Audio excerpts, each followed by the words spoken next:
মধ্যবিত্ত পরিবারে সুখে থাকতে চাইলে আয় বুঝে ব্যয় করতে হবে। এটাই বাস্তব। অনেক সময় টাকা না থাকলে আত্মীয় সম্পর্কগুলিও নষ্ট হয়ে যায়। সত্যি, যখন আপনার টাকা থাকবে তখন দেখবেন যে আপনার আত্মীয় স্বজন বন্ধু বান্ধব কোনো কিছুর অভাব পড়বে না। যখন আপনার টাকা থাকবে না তখন আপনার কেউ পাশে থাকবে না। এটাই বাস্তব। আসলে প্রতিটা মানুষেরই টাকা উপার্জন করা দরকার। আর আমরা যারা মধ্যবিত্ত আছি তাদের তাদের একবার চিন্তা করে দেখেন, তাদের পাশে যখন কষ্ট হয় তখন কেউ থাকে না। আর যখন দেখেন টাকা হয় তখন দেখা যায় আশেপাশে মানুষের অভাব পড়ে না। মধ্যবিত্তর কষ্টটা না পৃথিবীর কেউ বোঝে না। আর যারা গরিব তারা যে কোনো জায়গায় হাত পাততে পারে, আর যারা বড় লোক তারা সব কাছ থেকে চেয়ে আনতে পারে। কিন্তু মধ্যবিত্ত এমন একটা শব্দ, সে পারে না লজ্জায় কারো কাছে হাত পাততে, সে পারে না কারো কাছ থেকে আনতে, সে মুখ বুজে সব কিছু সহ্য করতে হয়। সেটাই হচ্ছে মধ্যবিত্ত। আসলে আমরা যারা মধ্যবিত্ত বাস করি তাদের কষ্টটা না কেউ বুঝবে না। সবাই উপরটাই দেখবে, সে ভালো আছে, সে তো অনেক সুখী আছে, কিন্তু ভিতরটা তো কেউ একবার জন্য ফিল করে না। আসলে আমরা যারা মধ্যবিত্ত তাদের কষ্টটা শুধু একমাত্র আল্লাহই ভালো জানে।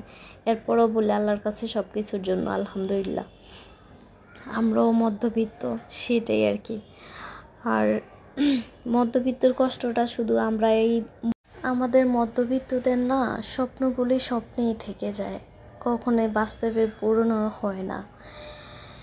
তো যাই হোক, অনেক কথা বললাম। এখানে হচ্ছে রান্না বান্নার পালা। এখানে হচ্ছে আমি লাউয়ের খোসা দিয়ে আলু ভাজি করেছি আর রান্না করেছিলাম। আর এখানে হচ্ছে আলু ভর্তা করেছিলাম এই আর কি। তো আমাদের মধ্যবিত্তদের আসলে এগুলিই চলে বেশিরভাগ সময়, কিছু করার নাই আলহামদুলিল্লাহ।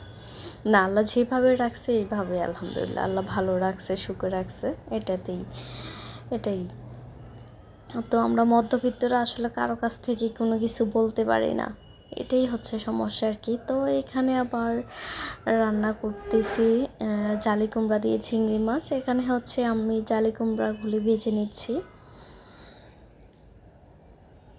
জালি কুমড়াগুলি ভেজে উঠিয়ে নিয়েছিলাম আর হচ্ছে ভালো করে মশলা কষিয়ে নিয়েছিলাম। মশলা কষিয়ে দেন জালি কুমড়াগুলি যেগুলি ভেজেছিলাম ওইগুলি দিয়ে ভালো করে আবার কষিয়ে নিব। এই তো ভালো করে কষিয়ে নিচ্ছি জালি কুমড়াটাকে। আসলে মশলা যত কষানো হবে দেখা যাবে যে ততই তরকারি মজা হয়। মশলা কষানো হয়ে গেছে, এরপর এখন দিয়ে দিব মাছ ভেজে নিয়েছিলাম। এই তো মাছটা দিয়ে এরপর গরম পানি দিয়ে দিব আর কি। তো এখানে আবার চিংড়ি মাছ ভেজে নিচ্ছি।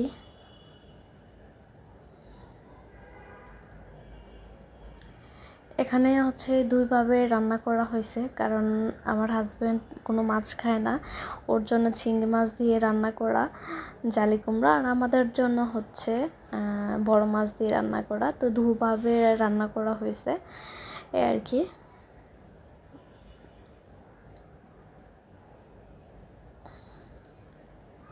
তো আমার এই ভিডিওটি কার কাছে কেমন লাগছে অবশ্যই কমেন্ট করে জানাবেন। তো সবাই আমার সম্পূর্ণ ভিডিওটি দেখবেন। ভালো থাকবেন সবাই সবার জন্য দোয়া করবেন। এই তো আজকের জন্য বিদায়, আল্লাহ হাফিজ।